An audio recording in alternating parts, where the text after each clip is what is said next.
Hey, what's up, everyone? This is Jeremy, founder of QuickMail.io. Hey, and this is Jack from emailsthatsell.com. So you probably heard us on previous casts talk about positive reply rates. In this cast, we'll go over what qualifies as a positive or negative reply. You'll hear how Jack is handling replies with real examples and why this is a critical metric to track, even if you can ultimately track the dollar amount generated by your campaign.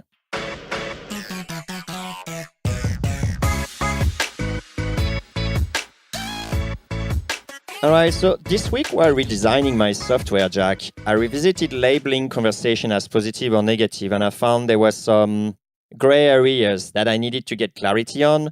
So I thought this could make an interesting cast for all those who, like me, don't know for sure what should be considered as a positive reply or negative reply. Let me pick this apart really quick just so I understand the backstory here. You're setting up campaign. You're going to be using labels so that you can ID the replies that come in. Yeah. And right now, you're setting up a positive tag and a negative tag. Yes. And I'm kind of confused as to some type of response should be positive or should be negative. I think it depends, and I'd like to get your views on that. And so the big picture here is we're just looking to stay organized while we're rolling out a campaign. We want these tags to be in there so we know which lead needs to be followed up and in which way. And also so we have some more detailed stats we can look at so that we have the positive reply rates for each campaign so that we know what's working and what's not. That's sort of the big picture. I guess that's part of the question as well. For me, it's ideally how to compare apples to apples. So if someone tells me it's got a 20% reply rate, positive reply rate, I'd like to figure out what positive really means. So that means like someone that says, okay, talk to John, or does that mean like, yeah, where do I enter my credit card? Or, let's figure out if this is something for us. So Jeremy, I think there's like two things going on here. The first thing is like, hey, what should I call a positive reply? Yeah. And the second, and I think the more maybe interesting problem here is how can I use tags in order to master following up on people? So let's get a couple things straightened out here. What's a positive reply? To me, a positive reply is any reply that you get that can be taken to a step further down the sales process, the sales cycle, right? So if it's an open door, I'm going to call that a positive reply. Can you give us some examples of positive replies then? Talk to Kathy at IT. She's going to be your sort of contact point for this discussion. That's great. Like, it's not a raving, here's my credit card. That'd be nice, but I'm still going to call that a win because here's an open door. I'm a step closer to closing a deal. Anything else, anything that's sort of a door in the face, you can go ahead and label as negative because it's basically telling you, do not pursue this path. So anything that shuts you down, yeah, you could, come back, try and overcome an objection. These are good things, but really it's helpful to keep in mind that you want to be spending your time with the conversations that are going to bear the most fruit instead of trying to beat a dead horse. So that's, to me, the easy part. So, can you throw any replies that you've maybe have gotten before that are a question mark here? I got one in mind. It's a very simple one, but I think I got your answer already. So I just want to double check here. Okay. Let's say they replied with, hey, not interested. Talk to me again in 3 months. Okay, this is a perfect segue to the second part of this problem that I want to dissect with you here, because take a look, this is somebody who's saying follow back up in 3 months. It could be that they have a round of funding that's coming through in a couple of months, and only when they have this investment will they be able to have these kinds of conversations. So this could be a very good thing. And certainly you'll be following up on that. That is a bit of an open door, not now, but later. But here's the thing, Jeremy, that I think the listeners, if anybody who's listening and has a campaign will want to try and adopt, if they're not already doing this, is how do you categorize each kind of reply so that you've got a bucket of people, for example, who have told you, hey, check back in with me in a couple months. They deserve their own group. And maybe even a reminder that says, hey, it's been X amount of days. This person's ready for that follow-up so that you know exactly how to reply. So in the new version of QuickMail, I got snooze button. So you can effectively snooze for 3 months and then that things come back. But the problem I have is what's the positive reply rate of my campaign? Let's say, for example, 50 people tell me that out of 100 I send, is it 50% positive, or is it like still 0% positive or undetermined? What should I go there at this stage? What's the goal of a cold email, right? We keep coming back to this throughout the show. The goal... I got it. It's like open a conversation. Open a conversation. Yes. So if that reply has opened the conversation, boom, positive. Right. That is sort of black and white. Now, if you want to know how a campaign is doing, looking at how many conversations it has opened is a very good indicator if it's working or not. But keep in mind, there's other metrics such as dollars of revenue generated that can tell you, hey, like, we know for a fact this is working, this is profitable, we should continue, we should scale up, these kind of things. But when it comes to positive and negative replies, it's straightforward. It's, are you opening sales conversations or not? Is there cases where it's neutral or you can't really determine if it's positive or negative? Something that comes to mind is when somebody replies and says, hey, this really isn't my area. Not sure who it would be, but best of luck. They're not telling you go to hell. They're not telling you unsubscribe. They're not even saying stop reaching out to my company. They're just saying like, hey, I can't help you out right now. Now, what I would reply in these instances is go do a little bit more legwork and look up the company employees on LinkedIn, find someone who you know would be the absolute best fit, and maybe reach out saying, okay, thanks for letting me know. Just a heads up, is it possible that Amy would be someone I could try? Feel free to ignore, but from what I see on LinkedIn, she's probably be interested. That way, they don't have to go through the company Rolodex for you. You're just sort of just saying, am I heading the right direction with this? And more often than not, they'll probably tell you yes, and maybe even CC them on an email for you. So that's not a resounding positive reply, but you can spin it so that it can turn into something that is a door opener for you. All right, I think I get it. I think it's fairly straightforward, positive or negative. Does that open like a conversation or not? I love that. Now, let's say, according to this definition, I could very well have a campaign that performs at 50%, positive reply rate, even 80% positive reply rate, but still doesn't actually lead to any dollar amount, right? That's very true. So what's the problem there then? If you're getting conversations going, but you're not closing, what's going on? Yeah, you're right. Maybe I'm a shitty salesperson then. Or you're barking up the wrong tree, or you haven't listened to enough customer interviews or done enough homework so that you're tackling a pain point worth solving. Or my industry is like super cool and they like to connect.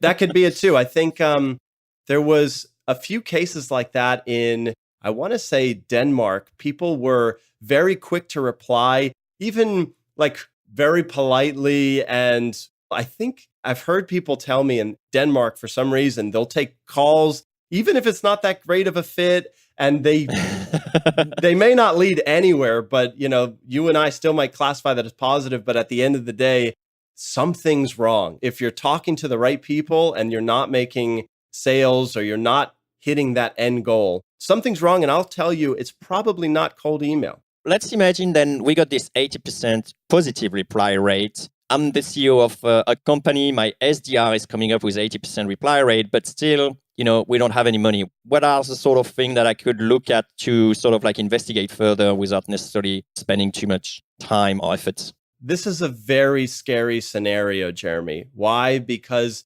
you've managed to, in a lot of ways, do the hard part, which is break through the gatekeepers, get the right people on the phone, pitch them in some fashion, and then, so everything is winning up until that point. You're on the call. Like cold email has done its job.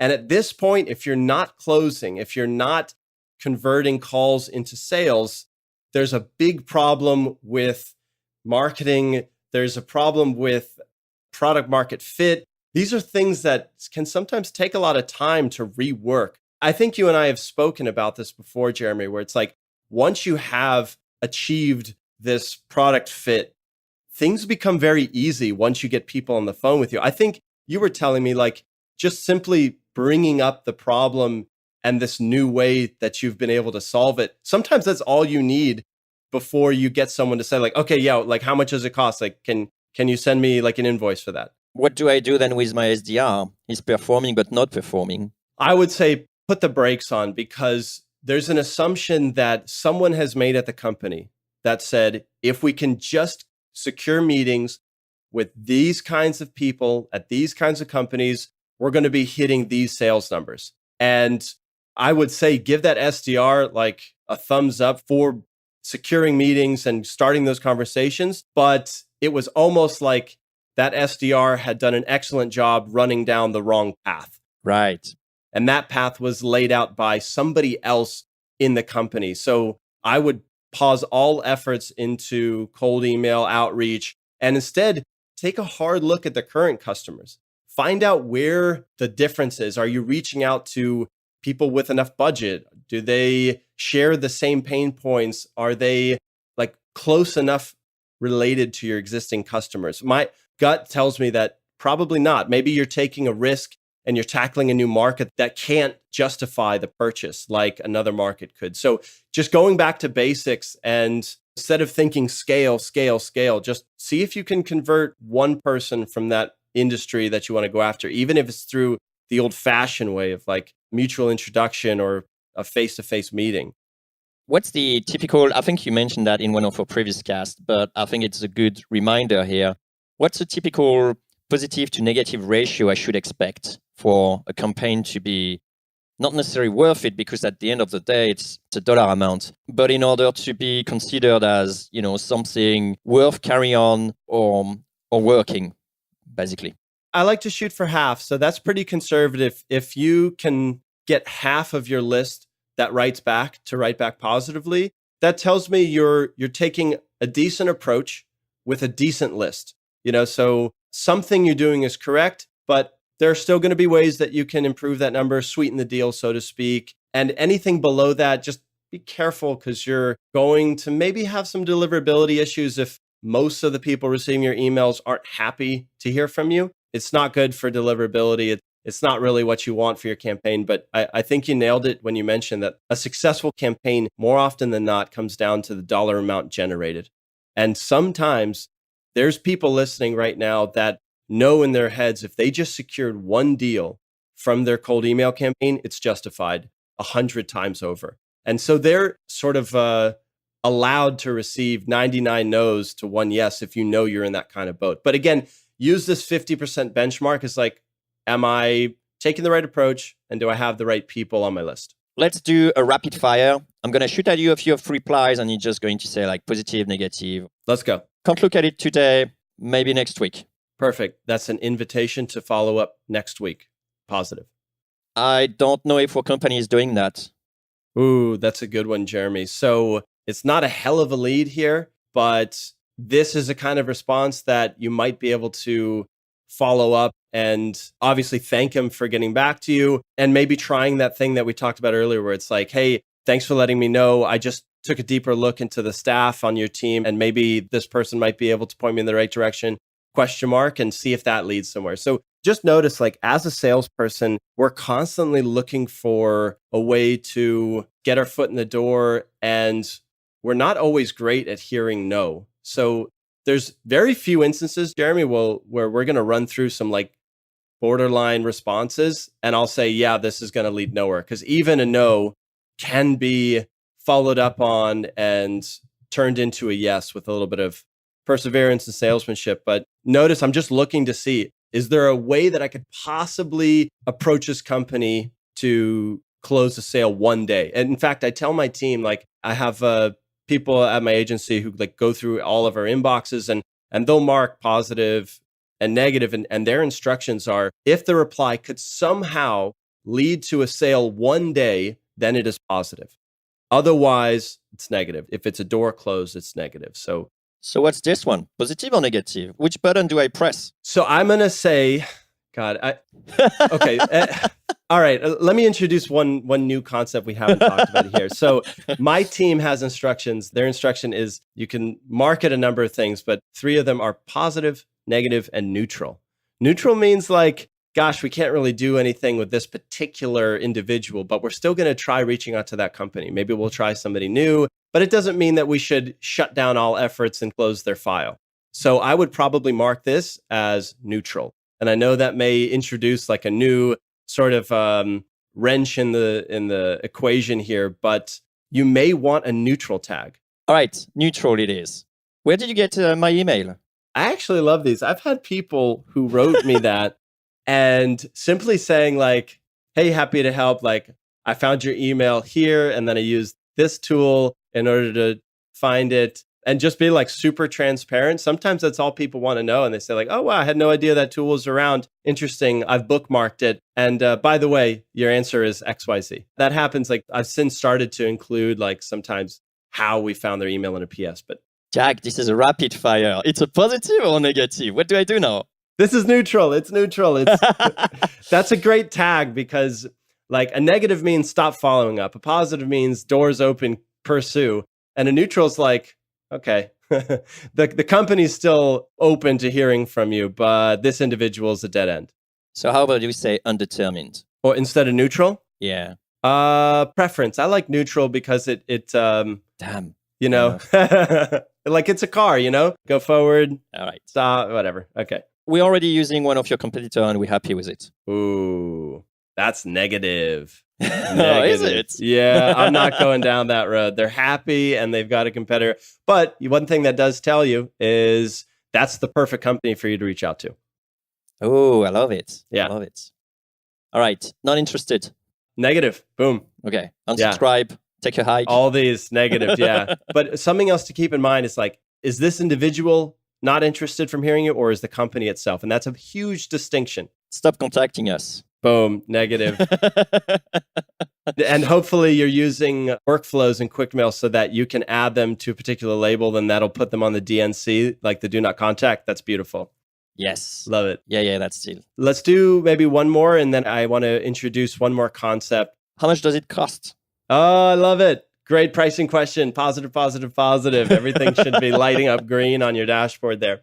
So what I wanted to introduce, we've talked about labeling messages, positive and negative, and that's going to help basically at a glance see which campaigns are starting conversations. And this is very good, but there's more tags that can be utilized to stay organized and to know how well your campaigns are performing.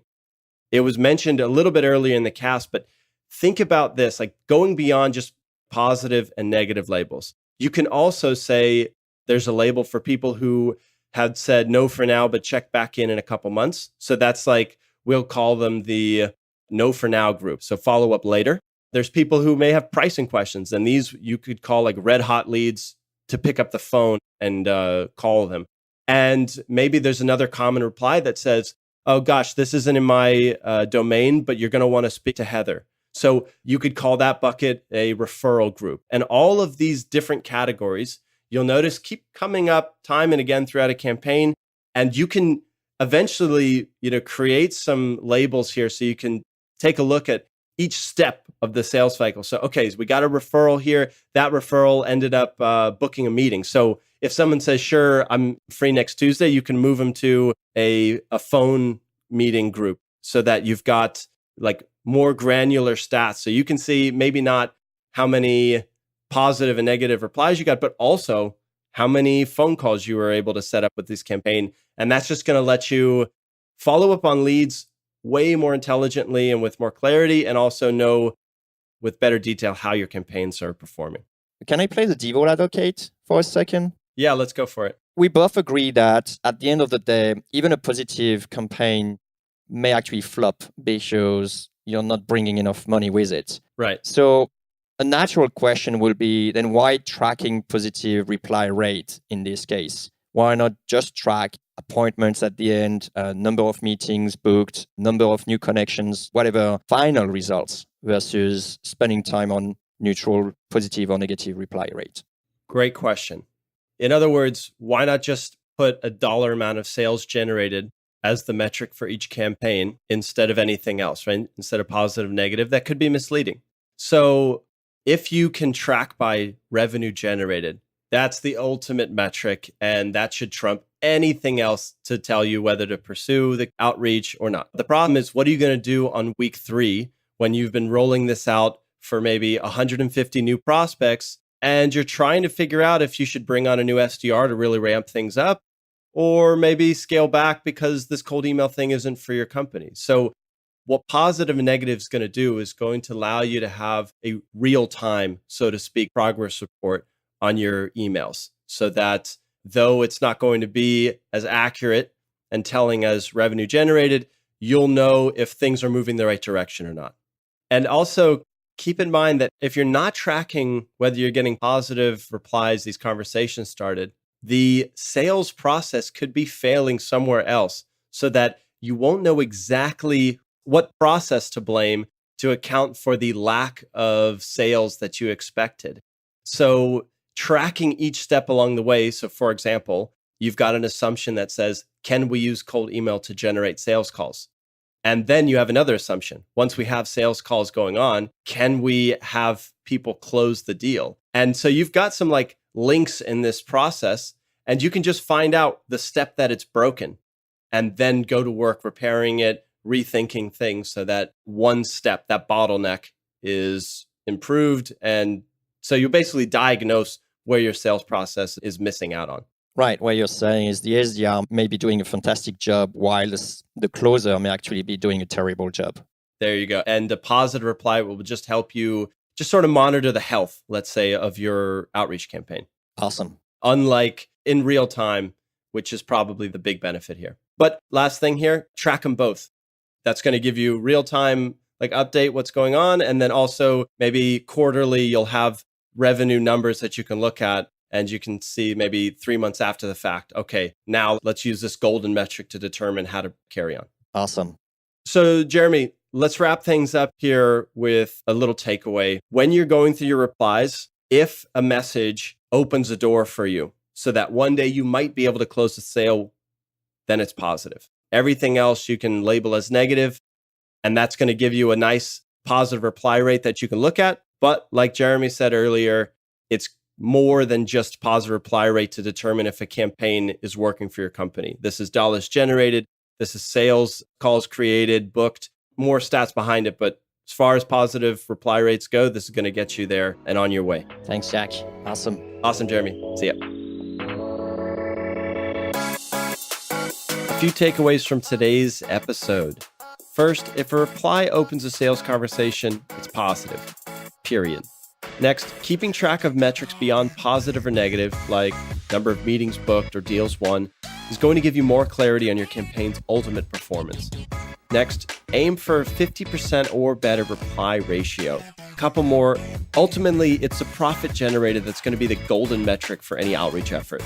But this is a lagging indicator because sales cycles can sometimes take weeks or months before a deal is won or lost, and you can't afford to wait that long before you test and optimize your campaign. Finally, keeping track of an accurate reply rate will also help you optimize your conversions in new areas of your sales funnel. So keep tracking and keep testing.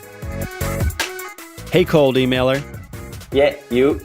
If you got some value from this episode, give us a high five by sharing a 2-sentence review on iTunes. Or Stitcher or TuneIn. That works too. It's a quick way to help other growth-minded folks like us find this podcast. So they can send awesome emails. And make everyone's inbox a better place. Thanks.